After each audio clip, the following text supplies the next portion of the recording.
Aujourd'hui, Abdoul Kaba, il coûte un peu 3 fois, 4 fois, voire 10 fois plus cher en tant que maître de cérémonie que d'autres. Pas parce que je suis le plus talentueux de l'univers ou de l'Afrique francophone. Il y a des gens qui s'expriment très bien, qui sont des très bons MC, mais justement parce que j'ai justement toute une image à vendre. En fait, les gens, ils achètent un package. Ils achètent justement dans ce que tu renvoies, l'assurance, la confiance, ainsi de suite.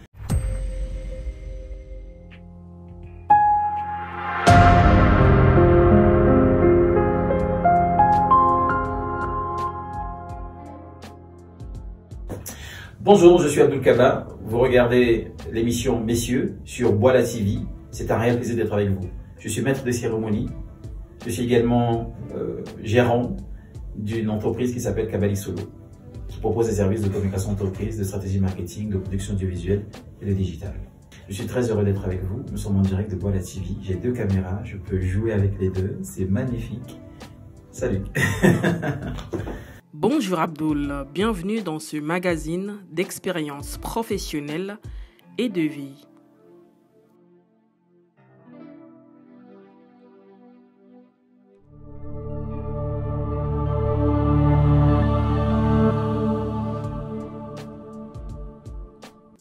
Dis-nous, ça implique quoi d'être Abdoul Kaba?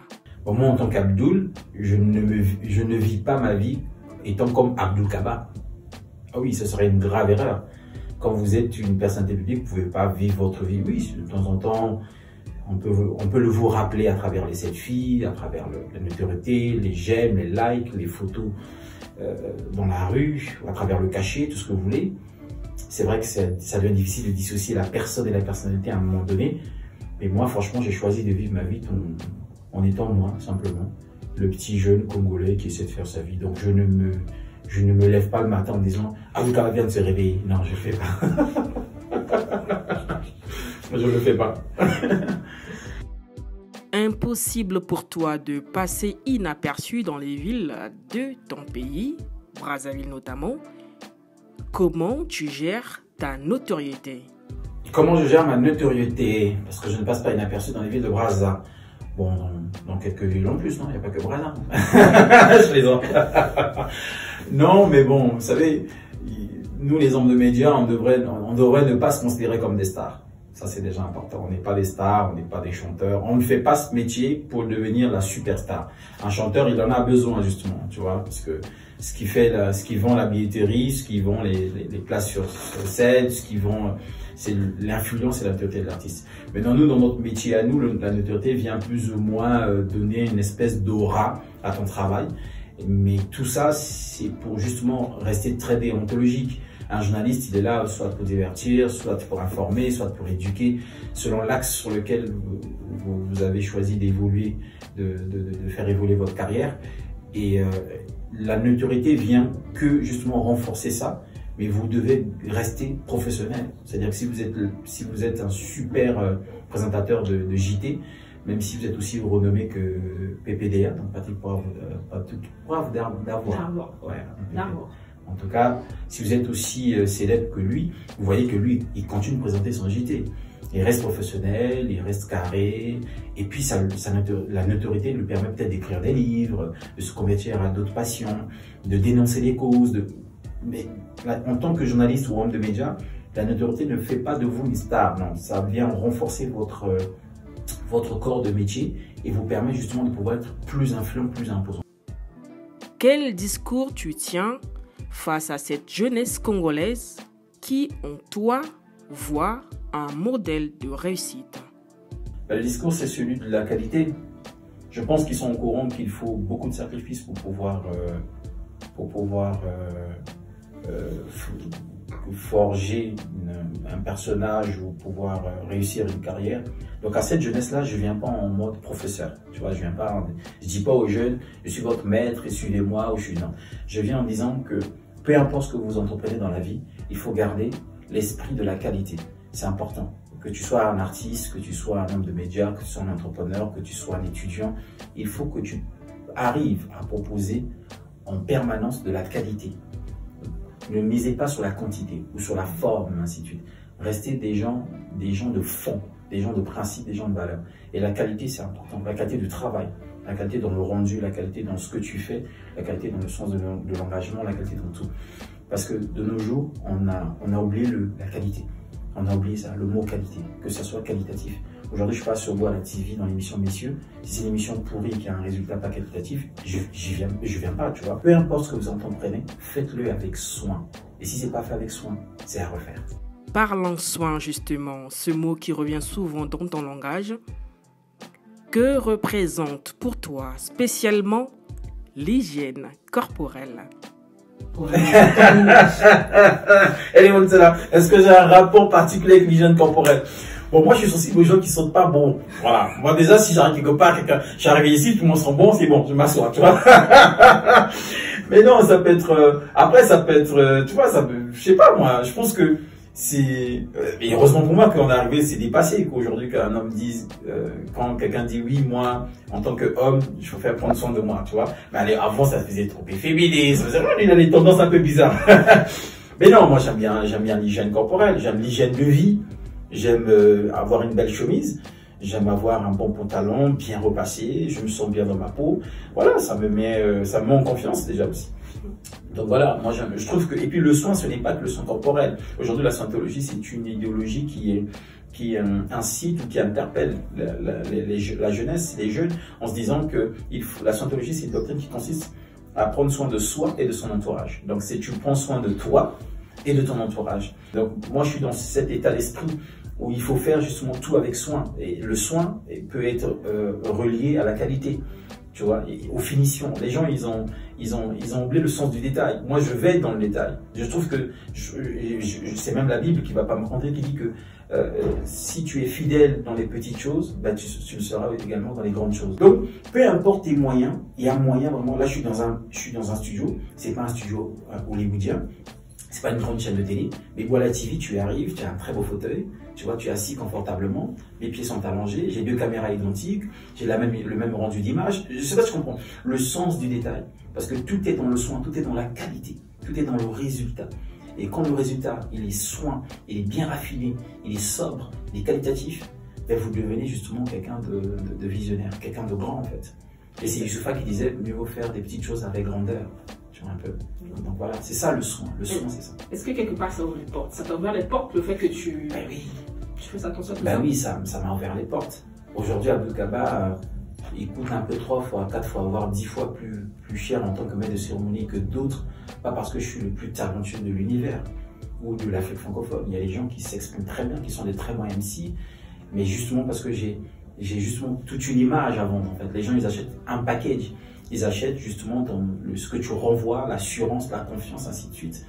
Et c'est un peu ce qui fait la force de Fally aujourd'hui aussi. C'est un chanteur, mais ce n'est pas qu'un chanteur. C'est une marque déposée, c'est une image. Il est polyvalent et tout ce qu'il fait, tu sens qu'il y a une vision derrière. Aveu, Abdoul, moment d'hommage.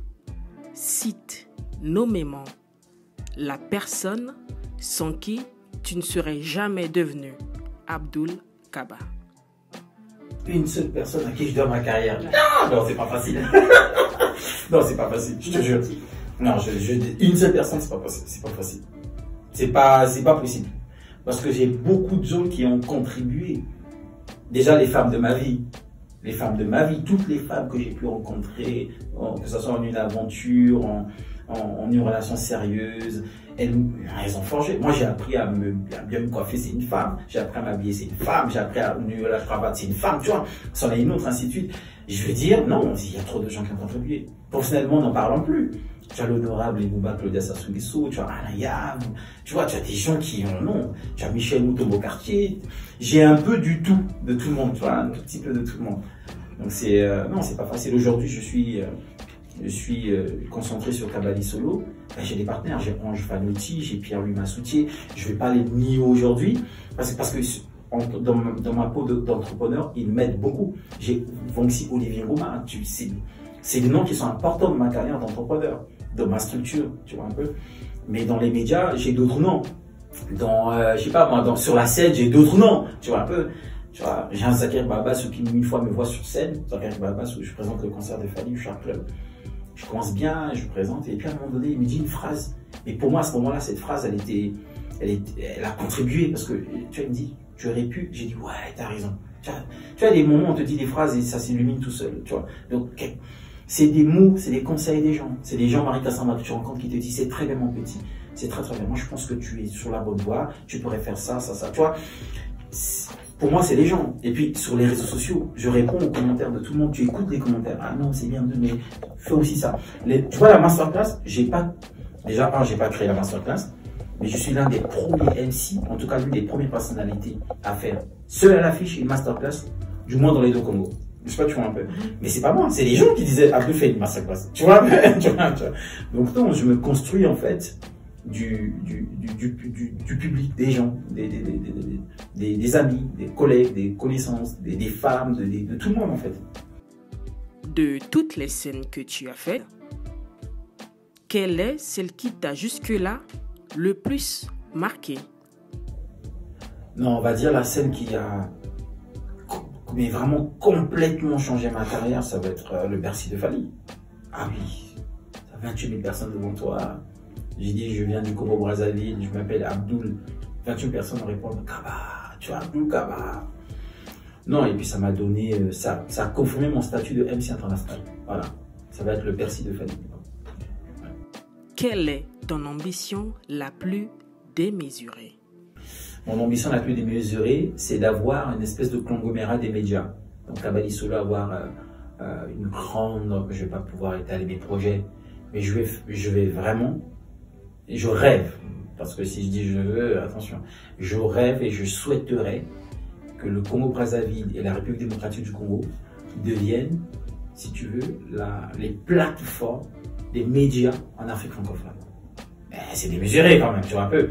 Parce que les réalités de la RDC, c'est compliqué. Les réalités du Congo-Brazzaville, c'est compliqué. En tout cas, à quelques, je veux dire, quelques éléments près. Hein.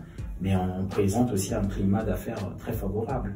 Il y a des talents au niveau de la culture ici, dans tous les compartiments, tu vois un peu.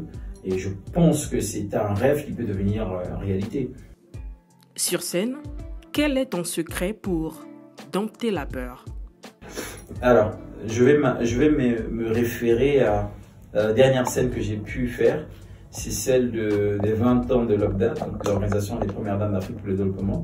Avant de monter sur scène, il y a toujours le petit crack, la petite peur. Et je me suis dit à ce moment-là, comme à chaque fois, qu'ils ne savent pas que tu as peur. Et ne leur montre pas que tu as peur. Voilà. Tes erreurs, ils pourront remarquer que ce sont des erreurs.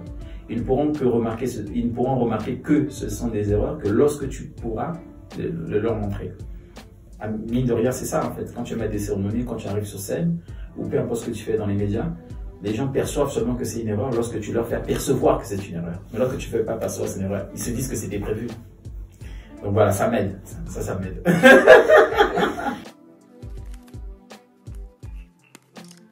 Abdoul Kaba, vie de contrat, toujours partie.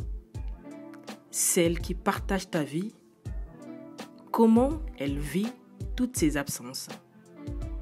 Bon, parce que moi j'ai des enfants, hein. J'ai 3 enfants. Ah oui, okay. J'ai 3 enfants et je suis marié. Je ne suis plus avec la mère de mes enfants. C'est la première fois que je le dis et que je le déclare comme ça devant la caméra. Ça a été un moment très compliqué, mais bon, par la grâce de Dieu, on est arrivé à gérer. Mais après, je me suis marié et je voyage tout le temps avec ma femme. En fait, voilà. Donc, comment ma femme, elle vit le fait que je suis tout le temps en 2 avions, c'est parce que je voyage juste avec elle. Tout le temps. Je suis habitué avec elle. Vous voyez, vous pouvez voir certaines photos sur les réseaux, mais généralement, la plupart du temps, c'est elle la photographe. C'est elle la photographe. Donc voilà, mes enfants, j'en ai 3. Il y en a un qui est avec moi. Il y en a 2 qui sont avec leur maman. Et donc voilà, je n'ai pas pu, je vais dire, gérer avec soin ce dossier-là. Mais aujourd'hui, on a des très bons rapports et puis Dieu fait grâce de manière à ce que, bon, moi j'ai refait ma vie, elle a refait sa vie et je me suis marié. Donc j'ai 2 thés et le mariage civil c'est pour... Je reviendrai dans cette émission pour annoncer la date du mariage civil. Voilà, et puis je suis heureux quoi, je suis heureux. Il faut se marier, il faut se caser, il faut être... Après oui, les gens me disent je l'affiche pas trop, tout ça, ou pas du tout. Car... Oui, je l'afficherai, ne vous inquiétez pas. Je te voyais venir, donc je réponds déjà, Voilà, j'afficherai ma femme sans problème. Merci Abdoul. Merci beaucoup, c'était Abdoul Kabar. Soin.